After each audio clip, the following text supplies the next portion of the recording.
నాయనా ఏమి నాయనా? ఇంకా ఎన్ని రోజులు ఈ వంకాయలకు వస్తుంటావో? కాసిన రోజులకు వస్తానే ఉంటానా?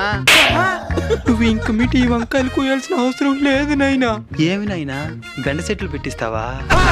ఇంకో 4 ఏళ్లలో నేను ఇంజనీర్ అయిపోతాను. అప్పుడు నీకు ఈ కష్టాలే లేకుండా చేస్తాను. ఇంటర్మీడియట్ పాస్ అయిపోయినా బాగానే ఉండదు. ఇంకో 4 ఏళ్ళు నువ్వు చదివి ఇంజనీర్ అవ్వాలంటే ఇంకో 4 ఏళ్ళు ఇదే పని చేయాలి నేను.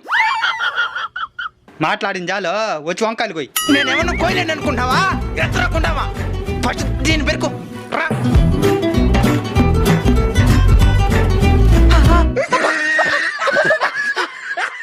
ఏమన్నా ఇంత దుర్దుగా ఉన్నదా?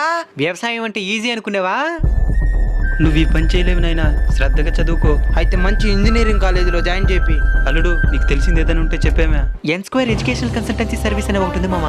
దాదాపు 14 సంవత్సరాల అనుభవంతో బెంగళూరు, చెన్నైలోని టాప్ యూనివర్సిటీస్ లో మంచి ఇంజనీరింగ్ సీట్ వచ్చేలాగా చేస్తారు. నాయనా